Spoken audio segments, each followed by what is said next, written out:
Dam पे पहुंचे हैं हम। और ये चीला डैम वो जल विद्युत परियोजना है यहाँ जहाँ से उत्तराखंड में बिजली उत्पन्न होती है और ये हरिद्वार के समीप है।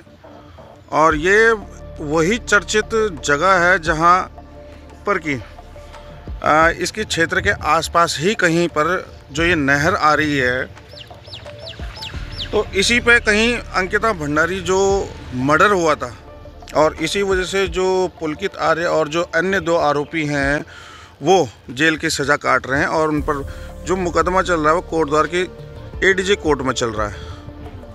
तो ये चीला डैम उनसे वो कांड से भी संबंधित है। हम अभी हैं चीला बैराज पर। ये वही चीला बैराज है जहाँ पर कि जिस रास्ते पर वनंतरा रिजॉर्ट पड़ता है और अंकिता भंडारी को का जो मर्डर वो इसी चीला बैराज की इसी नहर से फेंकी गई थी जो आप मेरे बैक साइड में देख रहे हैं। और यहाँ से 9 किलोमीटर नीचे जहाँ पर कि चीला का पावर हाउस है वहाँ पर उसकी लाश पाई गई थी। और मैं इसको दिखाने का माध्यम मेरा यही मकसद यही है कि आज जब हम कोटद्वार से सिंगटाली के लिए निकले हैं तो रास्ते में ये सब तमाम चीज़ें पड़ती हैं। तो इन सब तमाम चीज़ों को मैं कवर करते करते आप लोगों तक ये पहुंचाना चाह रहा था कि किस प्रकार और कहां कहां वो कौन कौन सी जगह थी जो अंकिता भंडारी के मर्डर से जुड़ी हुई थी, ताल्लुक़ रखती थी। तो मैं अभी रास्ते में हूं और मैं पुलकित आर्य का वो रिज़ॉर्ट भी दिखाऊँगा आपको, वनंतरा रिज़ॉर्ट, जो कि जहाँ पर अंकिता भंडारी जॉब करती थी और जहाँ से ये पटकथा शुरू हुई थी। तो चलिए मिलते हैं। तो यही है वनंतरा रिज़ॉर्ट जहाँ की अंकिता भंडारी के आखिरी सफ़र की शुरुआत हुई थी। यही वो रिज़ॉर्ट है जहाँ पर वो जॉब करने के लिए अपने गांव डोब सिरकोट से आई थी। यही वो रिज़ॉर्ट है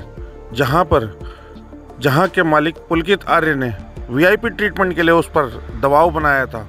और यही वो रिज़ॉर्ट है जिसको उस समय मौजूदा विधायक यमकेश्वर की मौजूदा विधायक ने रातों रात तोड़वा दिया था, जहां पर अंकिता भंडारी अपने गांव डोब सिरकोट से अपने नए सपने लेकर आई थी कि जॉब करूंगी, घर का ख्याल रखूंगी और भी अन्य कुछ अरमान रहे होंगे उसके, परंतु होने को तो कुछ और ही मंजूर था। जहां पर गिद्धों की नज़र उस पर पड़ी और उन्होंने उसे अपना शिकार बनाया। यही वो रिज़ॉर्ट है जो आज खंडर में तब्दील हुआ आपको नज़र आ रहा है। यही है वो वनंतरा रिज़ॉर्ट। दोस्तों, यहीं से वो अपने आप को बचाने के लिए चीला बैराज की ओर निकली थी, जहां पर कि उसको पीछा करके पकड़ा गया और फिर वहां पर बहस के दौरान उसके बाद उसे नहर में फेंक दिया गया। जब पुलकित आर्य और अन्य 2 आरोपियों ने अंकिता भंडारी यहाँ नहर में फेंका था तो वो यहाँ से उस समय पानी का फ्लो ज़्यादा था और लाश यहाँ से बहते बहते 8 किलोमीटर नीचे आपका पावर हाउस पर जाकर जाले में अटक गई थी, जहाँ पर कि बरामद हुई थी उसकी लाश अंकिता भंडारी की।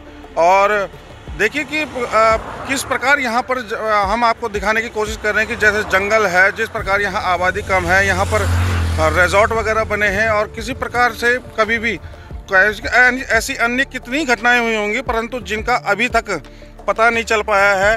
और आप देख सकते हैं कि किस प्रकार का यहाँ पर ये नहर है। यहाँ पर तो कुछ भी डाल दिया जाए, कहाँ मिलेगा, कब मिलेगा, किसको पता है कि कौन जाने। दोस्तों, दिखा रहा हूँ आपको वो पावर हाउस जहाँ पर अंकिता भंडारी की लाश पाई गई थी, बरामद हुई थी नदी से।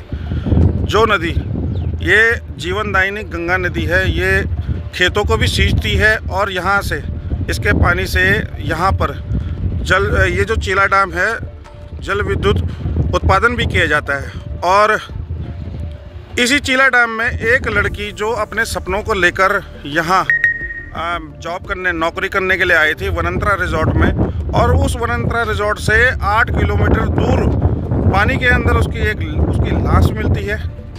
तो कितना दुखदाई होगा उसके माता पिता के लिए और उस समाज के लिए जो कि एक कोशिश करना, जिस समाज में जो बच्चे लोग हैं, छोटा वर्ग है, गरीब तबका है, वो लोग नौकरी करने के लिए ऐसे रिज़ॉर्टों में जाते हैं, ऐसी जगह जाते हैं और उसके बाद उन्हें मिलता क्या है।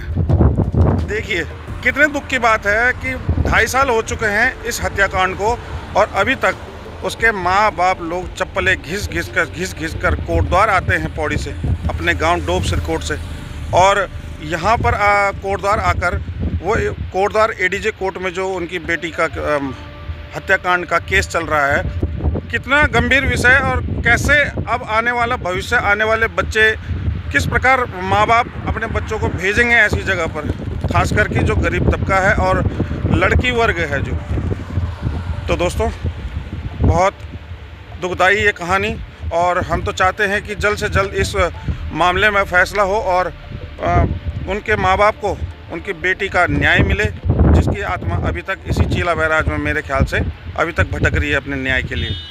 तो चलिए आगे हम विस्तार से इस बात के बारे, इस मुद्दे के बारे में, इस विषय में ढंग से विस्तार से चर्चा करेंगे और जानने की कोशिश करेंगे कि संभवतः क्या वो कारण थे और क्या ये पूरी पटकथा थी, क्या पूरी कहानी थी। जो जानकार होंगे, जो शुरू से लेकर आखिर तक इस केस से जुड़े रहे, हमारे ही एक पत्रकार साथी श्री मेहरबान सिंह नेगी जी से फिर किसी दिन किसी और वीडियो में।